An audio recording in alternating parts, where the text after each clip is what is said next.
कृष्ण मथुरा पहुंच करके भगवान अपने पिता से कहते नंद बाबा श्री को मथुरा की शोभा देखना। मथुरा में प्रवेश करते हैं तो कहते हैं प्रसाद शिखरारूढ़ो कुरुनार्यो जगत छया आपसे कुसुमय प्रीणा प्रेम वीणा निगद्यते। मथुरा की शोभा देखने के लिए जाते हैं तो कंस के दर से कोई स्वागत तो नहीं कर पा रहा है, लेकिन अपनी अपनी अट्टालिकाओं पर चढ़ करके माताओं ने भगवान श्री कृष्ण का और बलदेव जी का पुष्पों से मनरूपी बाप से कुसुमई कृष्णा मनरूपी सुमन से परमात्मा का चिंतन किया है। हे प्रभु कंस के डर से हम आपका पुष्प वर्षा करके तो आपका स्वागत नहीं कर सकते, लेकिन मन से आपका स्वागत करते हैं।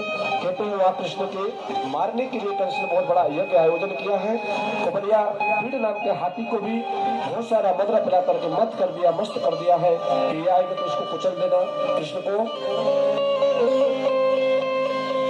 सखाओं के साथ कन्हैया जाने लगे। अब गोप लोग भी तो थे साथ में। अब सभी भागवत में लिखा है जब तक भगवान वृंदावन में रहे हैं ना तब तक कभी नवीन वस्त्रों को धारण नहीं किया, क्योंकि सभी लोग गोप लोग तो अपने सर्वस्व छोड़ करके गोकुल से वृंदावन आ गए थे ना। एक एक वस्त्र पहने थे, समय बीता तो वस्त्र जीर्ण हो गए, फट गए, तो भगवान भी उनके सामने दीनता बन। भागवत में लिखा है जब तक भगवान ने वृंदावन की लीला की है तब तक चरण में पादुका धारण नहीं की, नंगे पैर ही रहे, बोलो राधे राधे। और जितने भी दैत्य जितने भी दानव कंस ने भेजे, किसी को तलवार लेकर या धनुष बाण लेकर के नहीं मारा, प्रेम में किसी को धक्का से मार दिया, किसी को उठा के पटक दिया, किसी को हंसी मजाक में मार दिया। ये विगत नहीं होना क्यों? ब्रज भूमि तो भक्ति का क्षेत्र है ना। ब्रज में वृंदावन में गोविंद की भक्ति होती है। भगवान नहीं चाहते कि यहाँ पर पाप फैले, यहाँ पर युद्ध हो। इसलिए जो वृंदावन की महिमा जानता है, जो वृंदावन कभी गया है, बाकी बिहारी के उस प्रेम को कभी ब्रज का दर्शन किया है, चिंतन करो।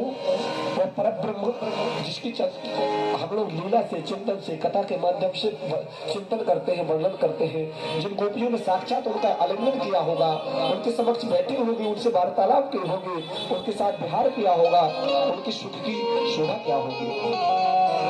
महाराज धोबी घाट पर जा करके अपने मित्रों को भगवान ने, धोबी बहुत भक्त था, वस्त्र पहनाए।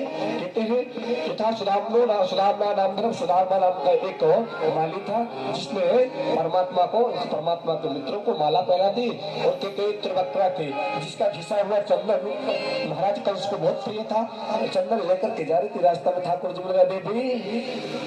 त्रिवक्ता ने कहा, मन में विचार किया, आज तक मुझसे कभी किसी ने सीधे मुख बात नहीं की, आज मुझे कोई देवी बोल रहा है, पीछे मुड़ करके देखा तो कन्हैया थे। कहने लगे, मैं कहती त्रिवक्ता मुझे तो कभी किसी ने मेरे नाम से नहीं बुलाया, मुझसे सब दोष लगते हैं, क्योंकि मैं वो 3 जगह से टेढ़ी है ना, कमाई टेढ़ी है।